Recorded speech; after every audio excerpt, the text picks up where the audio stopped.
आज यूएस जितना अमीर है ना, 1700s में हम उससे भी ज्यादा अमीर हुआ करते थे।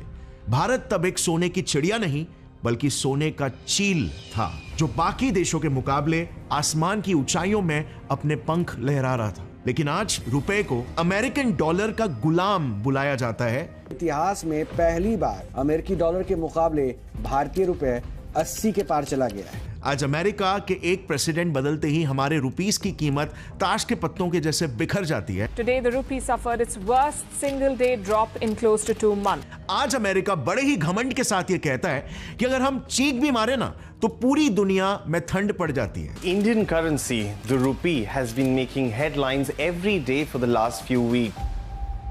लेकिन क्या आपको पता है हमारी स्थिति हमेशा से ऐसे नहीं थी। आज से करीब 2000 साल पहले ना सिचुएशन इसका एग्जैक्ट उल्टा हुआ करता था। सन 77 एडी की यह बात है। रोमन ऑथर प्लाइनी अपने किताब में एक शिकायत जारी करते हैं। हमारे राज्य की औरतों को भारत में बने कपड़े और मोती इतने ज्यादा पसंद आ गए हैं कि इनके चक्कर में हमारे साम्राज्य का सारा सोना भारत के सरजमीन पर जा रहा है। हमें हर साल करीब 100 मिलियन गोल्ड कॉइन्स इंडिया को देना पड़ता है और इसीलिए हमें जल्द ही इसे किसी भी हालत में रोकना होगा। इसके करीब 1500 साल बाद सन 1658 में भी एक फ्रेंच ट्रैवलर फ्रैंको बर्नियर अपने किताब में यह लिखते हैं कि विश्व का सारा कीमती चांदी और सोना पूरे दुनिया भर के देशों से घूमकर आखिर में भारत की जमीन पर ही दफन हो जाता है। And then fast forward to 1950s, renowned British economist Professor Angus Maddison ने भी अपने कई रिसर्चेस में खुल के ये कहा है कि सन 1700s तक, यानी कि मुगलों के भी राज तक, पूरे विश्व के जीडीपी का 25% जीडीपी अकेले भारत से ही आता था। लेकिन आज सुन के बुरा लगेगा, लेकिन हमारे रुपीस की औकात आज कंप्लीटली यूएस पर निर्भर हो चुकी है। हमारा देश गोल्डन भारत से मोल्टन भारत बनते जा रहा है। And you know what's worse, कि हम जानते भी नहीं हैं कि ये हो कैसे रहा है। मतलब जरा आप ही सोचो, ऑलमोस्ट 1600 सालों तक हम पूरे विश्व के one of the richest Nations में से थे। इनफैक्ट हमारे इंडिपेंडेंस तक भी हमारे रुपीस की value $1 is equal to 1 rupees थी। तो तब से लेकर आज सिर्फ 77 ईयर्स में ही हमने हमारे ही करेंसी को इतना कैसे गिरा दिया। वेल फ्रेंड्स, इन सारे सवालों के जवाब ना बहुत ही इंटरेस्टिंग है, लेकिन इन्हें जानने के लिए हमें कहानी को एकदम शुरुआत से शुरू करना होगा। मैं बात कर रहा हूं 3100 BCE से, जब हमारे देश में पूरे विश्व का one of the oldest civilizations Indus valley civilization का जन्म हुआ था। अब क्योंकि आईवीसी में हमने world's earliest known shipping ports Lothal और सुत का गेंडोर कंस्ट्रक्ट कर लिया था, इसीलिए उस वक्त देश विदेश के कई व्यापारी इंडस वैली सिविलाइजेशन आया करते थे हमारे देश से silk, textiles, ivory boxes, jewellery, fish hooks जैसी चीजें खरीदने के लिए, और उसके बदले में उन्हें हम चांदी जैसे कई प्रीशियस मेटल्स बार्टर सिस्टम में एक्सचेंज के रूप में देते थे। यहां तक स्थिति फिर भी चलो नॉर्मल ही थी, लेकिन सन 321 BCE में चंद्रगुप्त मौर्य के शासन में भारत की किस्मत बदल गई, क्योंकि इस दौर में हम सही मायने में एक इकोनॉमिक सुपर पावर बनकर उभरने लगे। एक्चुअली में चंद्रगुप्त मौर्य के शासन में ही भारत सही मायने में एक अखंड भारत बन पाया था। उनके प्रधानमंत्री कौटिल्य की मदद से उन्होंने पूरे भारत को एक सेंट्रल गवर्नमेंट सिस्टम, यानी कि आज जैसे इंडिया में गवर्नेंस चलता है ना, ठीक इसी सिस्टम से उन्होंने उस वक्त गवर्न करना शुरू कर दिया था। और इसी दौरान एक भारत की एक ही अर्थव्यवस्था हो, इसके लिए मौर्यंस ने ही हमारे देश में सबसे पहली बार करेंसी के कॉन्सेप्ट को जन्म दिया। सिल्वर कॉइन्स जिन पर फ्लोरल डिजाइन्स प्रिंटेड हुआ करते थे। कुछ 700 सालों तक ऑलमोस्ट पूरे ही इंडियन सबकॉन्टिनेंट में लोग इसी सिल्वर करेंसी का इस्तेमाल किया करते। अच्छा, मौर्यन पीरियड में ही इंडिया में इनकम टैक्स और कस्टम ड्यूटी का कॉन्सेप्ट भी शुरू हो गया था। कस्टम ड्यूटी इसीलिए क्योंकि इसी पीरियड में इंडिया विश्व का सबसे बड़ा एक्सपोर्टर बन चुका था, और इस बात का जिक्र प्लाइनी ने भी अपनी किताब में किया है। भारत का सबसे ज्यादा माल रोम जा रहा था, वहां इंडियन टेक्सटाइल और मोती की बहुत ज्यादा डिमांड हुआ करती थी, इसीलिए कस्टम ड्यूटी के कॉन्सेप्ट का इजाद किया गया ताकि इन एक्सपोर्टर्स से गवर्नमेंट भी पैसा बना सके। लेकिन रोम के pass on the other hand हमें बेचने लायक कोई खास चीज नहीं हुआ करती, सिवाय एक सबसे कीमती चीज, सोना। और इसीलिए 6th सेंचुरी एडी के अंत तक भारत फॉरेन एक्सपोर्ट से इतना ज्यादा अमीर बन चुका था कि मौर्यन एम्पायर के बाद देश पर राज करने वाले अगले शासक गुप्ताज ने तो चांदी के सिक्के हटाकर सीधे सोने के सिक्के बनाना शुरू कर दिया, इस्तेमाल करना शुरू कर दिया। इंडिया उस वक्त दुनिया की जीडीपी का 32% शेयर होल्ड करता था। फॉर कॉन्टेक्स्ट, आज यूएसए वर्ल्ड जीडीपी में सिर्फ 24% ही कंट्रीब्यूट करता है, हमारे मुकाबले फिर भी 8% कम। So I think it is really safe to say कि हम 6th सेंचुरी एडी तक वर्ल्ड के एक मेजर इकोनॉमिक सुपर पावर बन चुके थे, और वो भी सिर्फ कुछ ही सालों तक नहीं।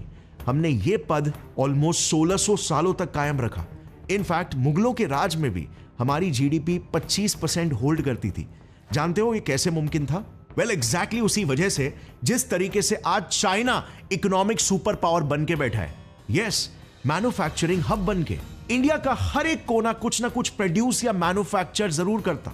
जैसे बंगाल में सिल्क उगकर आगे बिहार, जम्मू और गुजरात जाता, वहां जाके यानी कि सूरत में world famous silk cloths, Jammu में शॉल और बिहार में कारपेट बनते थे। ऐसे ही राजस्थान प्रीशियस स्टोन्स, पिंक और व्हाइट मार्बल मैन्युफैक्चर करता, तो Punjab wheat, Ganga plain region rice, Deccan region rice और शुगर, और मालाबार रीजन स्पाइसेस उगाते थे। एंड स्पाइसेस में से ब्लैक पेपर की यूरोप में बहुत ज्यादा डिमांड थी।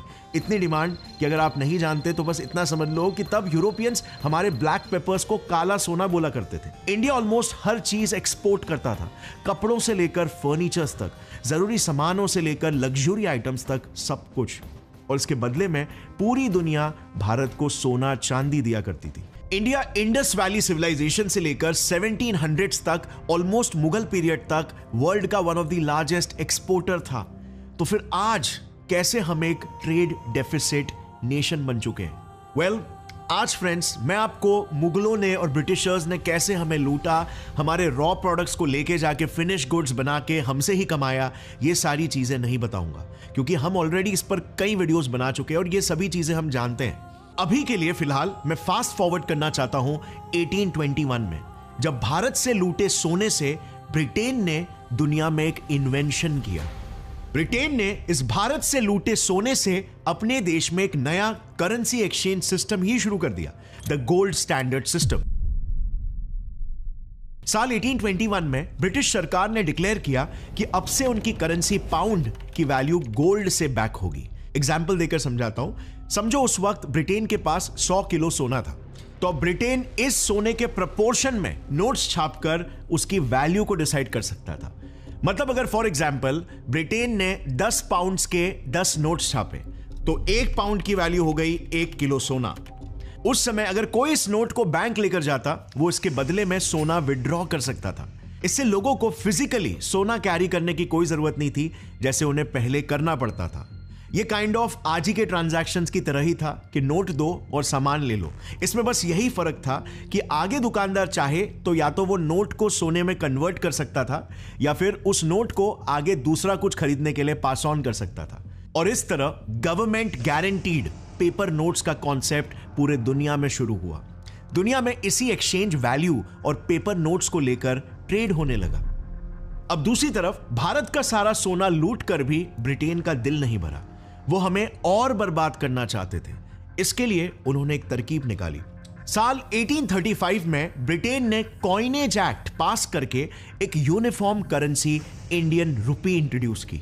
यस, रुपी इंट्रोड्यूस करके उन्होंने हमें तबाह कर दिया। समझाता हूं कैसे। जैसे ही रुपी देश भर में सर्कुलेट हुआ, कुछ सालों बाद उन्होंने इंडिया काउंसिल बिल पास किया, जिसमें 2 चीजें डिसाइड की गई। एक कि अब से रुपी की वैल्यू सिल्वर से लिंक्ड होगी, मतलब एक कम वैल्यू वाले मेटल से हमारी वैल्यू लिंक करने से ऑटोमेटिकली करेंसी की वैल्यू भी लो हो जाएगी। और दूसरी बात यह डिक्लेयर किया कि भारत से एक्सपोर्ट होने वाले माल का पेमेंट अब रुपीस में ही एक्सेप्ट होगा, ना कि सिल्वर जैसे प्रीशियस मेटल्स में। यह बिल पास होने से पहले क्या हुआ करता था, हमसे ट्रेड करने आए सारे वर्ल्ड ट्रेडर्स सोना, चांदी और प्रीशियस मेटल्स में पेमेंट करते थे। लेकिन अब इस वजह से भारत में प्रीशियस मेटल्स का इनफ्लो कम हो गया, क्योंकि अब ट्रेडर्स आएंगे रिजर्व बैंक के पास सोना चांदी जमा करके रुपीस लेंगे। तो ये रियल सोना अब जाएगा कहां? ऑब्वियसली ब्रिटेन की तिजोरी में। और रुपी की वैल्यू जो सिल्वर से लिंक थी वो तो गिरी गई। So here you can see बहुत ही सिस्टमैटिकली इंडियन रुपीस की वैल्यू को गिराया गया। बट रुको, अभी खत्म नहीं हुआ है। 1890s में इंडियन करेंसी कमेटी बैठी, जिसके रिकमेंडेशन पर रुपी को गोल्ड स्टैंडर्ड पर यानी कि पाउंड्स पर शिफ्ट करके उसका फिक्स्ड एक्सचेंज रेट सेट किया गया। अब रेट फिक्स करते वक्त उन्होंने बताया कि क्योंकि पहले रुपी सिल्वर से लिंक्ड थी, तो गोल्ड के कंपैरिजन में ऑलरेडी उसकी वैल्यू कम है और इसीलिए हम उसकी exchange rate 1 pound is equal to 15 rupees set कर रहे हैं। मतलब आयरनी देखो, पहले हमारे ही सोने से खुद की करेंसी की वैल्यू को बढ़ाया, फिर हमारे ही वैल्यू को कम करने के लिए हमें सिल्वर से लिंक किया, और आखिर में हम कभी उनकी बराबरी ना कर सके, इसके लिए हमारी करेंसी को लो ही सेट कर दिया। आने वाले कई सालों तक हमारे पैसों से ब्रिटेन ने खूब मौज किया, लेकिन वो कहावत है ना, कर्मा ऑलवेज हिट्स बैक। ऐसा ही कुछ आगे ब्रिटेन के साथ होने वाला था। अगर ये वीडियो का क्लिप आपको पसंद आया तो पूरी वीडियो चेक करना मत भूलना, लिंक नीचे डिस्क्रिप्शन में है।